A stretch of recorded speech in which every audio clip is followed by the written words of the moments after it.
अस्सलामु अलैकुम व रहमतुल्लाहि व बरकातुहू। अऊज़ु बिल्लाहि मिनश शैतानिर रजीम। बिस्मिल्लाहिर रहमानिर रहीम। रब्बि इश्रह ली सदरी व यस्सिर ली अमरी वहलुल उक़दतम मिन लिसानी यफ़क़हू क़ौली। अल्लाहुम्मा इन्नी अस्अलुका इल्मन नाफ़िआ व रिज़्क़न तय्यिबा व अमलन मुतक़ब्बला। रब्बी ज़िदनी इल्मा, रब्बी ज़िदनी इल्मा, रब्बी ज़िदनी इल्मा।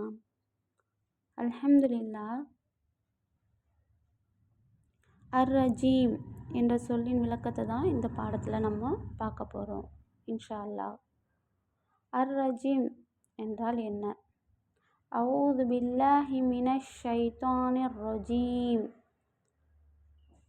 என்று நாம் அல்லாஹ்விடம் ஷைத்தானிடம் பிடியிலிருந்து பாதுகாப்பு கேட்பது வழக்கம். இதில் ரஜீம் என்ற சொல்லுக்கு விரட்டப்பட்டவன் என்று பொருள். அரபியில் ரஜீம் என்பது ஒரு செயற்பாட்டு வினை ஃபாயில் வடிவத்தில் வந்துள்ளது. இதன் பொருள் எல்லா நன்மைகளிலிருந்தும் விரட்டப்பட்டவன், தூரமாக்கப்பட்டவன் என்பது. குர்ஆனில் ரஜீம் பற்றிய சில குறிப்புகள் இருக்குது.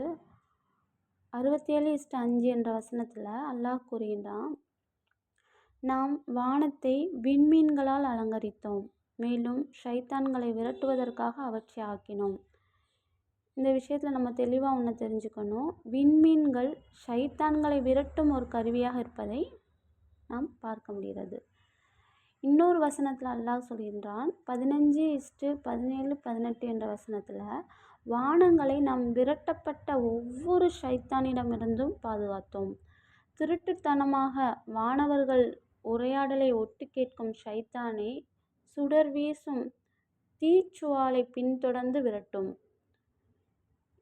இதில் அல்லாஹ் என்ன சொல்கிறான் அப்படின்னா, ஷைத்தான் வானவர்களின் உரையை கேட்க முயற்சிக்கும் போது தீச்சுவால்களை அவனை விரட்டும் என்று கூறுகின்றான். அவன் அங்கு வந்து சேர முடியாத அளவுக்கு அவனை அதிலிருந்து துரத்தி விடுவார்கள். ரஜீம் என்ற சொல்லின் முக்கியத்துவம் என்னன்னு பார்த்தா, ஷைத்தான் எல்லா நன்மைகளிலிருந்தும் விரட்டப்பட்டவன் என்பதால் தான் நாம் ஒரு செயலை ஆரம்பிக்கும் போது அல்லாஹ்விடம் பாதுகாப்பு தேடுகிறோம். அதற்காகவே நாம் அஊது பில்லாஹி மினஷ் ஷைத்தானிர் ரஜீம் என்று கூறுகிறோம். விரட்டப்பட்ட ஷைத்தானிடமிருந்து அல்லாஹ்விடம் பாதுகாப்பு தேடுகிறேன். இன்ஷா அல்லாஹ் விரட்டப்பட்ட ஷைத்தானிடமிருந்து அல்லாஹ் உங்களுக்கும் எனக்கும் பாதுகாப்பு தருவானாக. ஆமீன்.